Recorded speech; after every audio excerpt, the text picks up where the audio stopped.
Bienvenue sur Ligne Rouge, le podcast pour ceux qui tombent mais ne renoncent pas.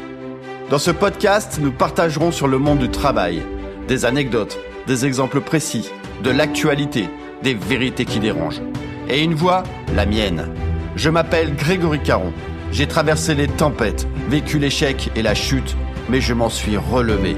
Maintenant, avec Ligne Rouge, je vous donne les clés pour tenir, agir et reprendre le contrôle.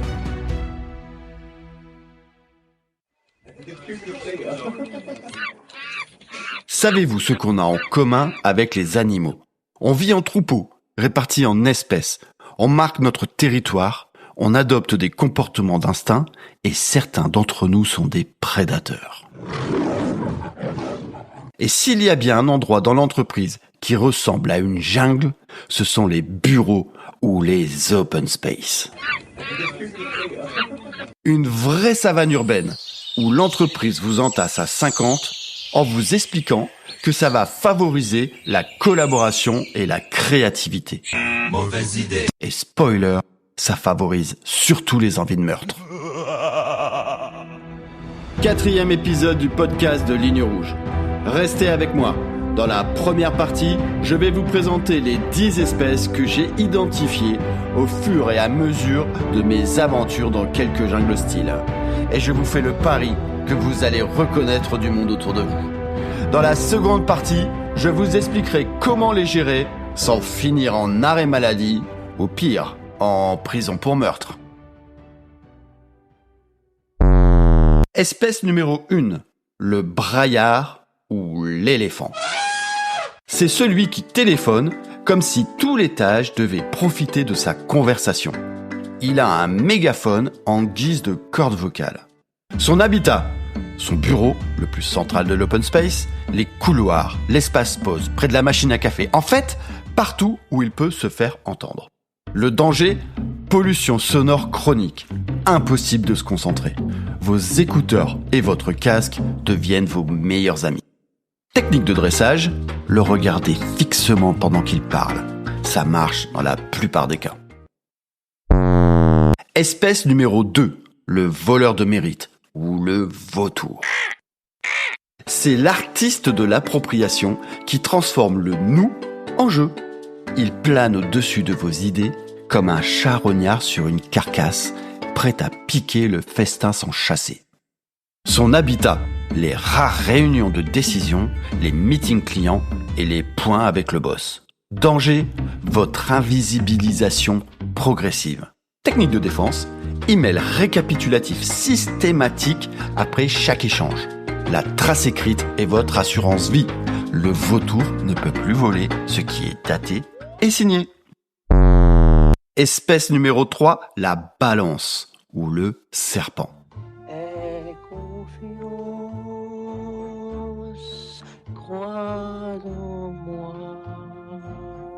C'est celui qui écoute tout, rapporte tout et surtout à qui il faut. En général, au chef. Son habitat, près du bureau du responsable, dans les couloirs stratégiques. Le danger, surveillance permanente façon Big Brother, mais en moins subtil. Technique de survie, ne rien dire d'important devant lui. Sourire et parler météo.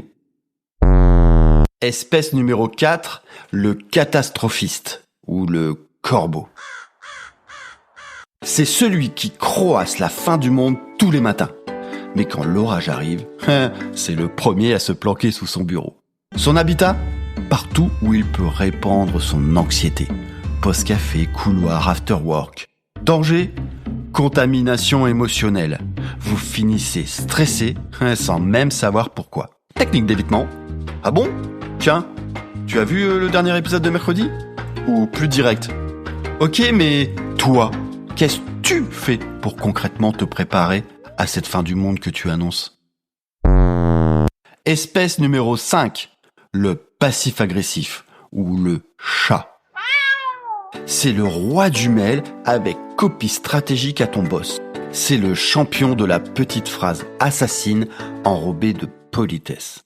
Son habitat, caché derrière son écran sournois. Le danger ? Sabotage soft, mais efficace. Technique de neutralisation, Répondre avec une politesse encore plus exagérée. Merci infiniment pour cette précision. Effectivement, je finalise actuellement ce dossier avec la rigueur qu'il mérite. Belle journée. Alors, vous les reconnaissez ?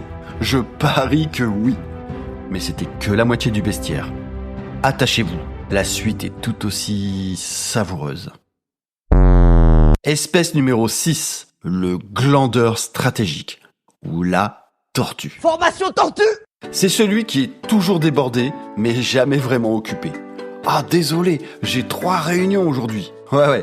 Pendant ce temps-là, il scrolle Insta et regarde des vidéos de chats. Son habitat ?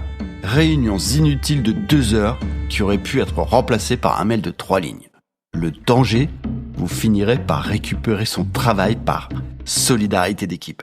Technique de protection, ne jamais, au grand jamais, proposer votre aide. Pourquoi ? 1, parce qu'il ne la rendra jamais, et 2, dans 6 mois, son boulot sera devenu le vôtre. Espèce numéro 7, le territorial, ou le gorille. C'est celui qui marque son espace. Photos, plantes, odeurs suspectes. Son habitat ? Son bureau, sa place, sa chaise ergonomique. Le danger ? Conflit territorial si vous empiétez. Technique de cohabitation ? Respectez les frontières. C'est bête, mais c'est efficace. Ne touchez à rien, ne bougez rien, ne respirez pas trop fort dans sa direction. Et si vraiment vous avez besoin de sa chaise, faites-le ouvertement. Le territorial respecte la transparence. Espèce numéro 8, l'ermite grognon ou l'ours mal léché. C'est celui qui grogne quand on l'approche, mange son Tupperware en solitaire et répond par monosyllabes. Peu communicatif, mais souvent très compétent dans son domaine. Son habitat ? Un coin isolé et sombre de l'open space pour éviter toute interaction sociale. Le danger peut être perçu comme hostile, créer une ambiance glaciale. Technique de cohabitation, ne pas forcer la socialisation, respecter son espace et communiquer par mail. Lui offrir un café peut désamorcer sa mauvaise humeur. Espèce numéro 9, le politiquement adaptable ou le caméléon. Toi tu dis je t'aime comme un caméléon. C'est celui qui change d'opinion comme de chemise. Il est toujours d'accord avec le plus haut gradé de la réunion. Son credo, pas d'avis, des opportunités. Son seul principe, pas de principe. Son habitat, les réunions importantes où il arrive à s'incruster. Les couloirs stratégiques où ça se passe, les bureaux des décideurs du moment à qui il paye le café. Le danger, impossible de savoir où il se trouve. Il peut trahir pour plus caper et il crée une méfiance générale. Technique de cohabitation, ne rien lui dire de confidentiel et toujours lui demander son avis. En premier. Espèce numéro 10, le roi du déni, ou l'autruche. Didou, dessine-moi une autruche. Il a une devise, un problème ignoré est un problème à moitié résolu. Sauf que dans ce cas, c'est l'autre moitié qui vous explose à la figure. Son habitat, la tête dans le sable ou son écran. Il fuit les réunions où on peut lui donner des nouvelles. Le danger, il crée un effet boule de neige. Petite anomalie non gérée devient une catastrophe. Et tu peux te retrouver à gérer ces crises. Technique de cohabitation, deadline, escalade et écrit. Ne compte pas sur lui pour anticiper. Alors, vous en avez reconnu parmi vos collègues ? Laissez un commentaire si vous en connaissez d'autres. Maintenant que vous les avez repérés, passons à l'artillerie lourde. Comment les dompter sans y laisser des plumes ? Voici les 5 règles de la jungle coopérative. Première règle, identifier les alphas. Qui a vraiment le pouvoir ? C'est pas toujours celui qui a le titre. Parfois, c'est la secrétaire du DG. Ou bien, c'est ce vieux briscard qui connaît tous les dossiers. Repérez qui influence les décisions et cultivez ces relations-là. Règle numéro 2, marquez votre territoire. Soyez visible sur vos projets. Documentez tout, créez votre périmètre. Pas besoin de plantes, de photos de famille ou d'odeurs malsaines. Juste une signature claire sur votre travail. Règle numéro 3, formez des alliances. Trouvez 2-3 personnes fiables. Le reste, c'est du décor. Règle numéro 4.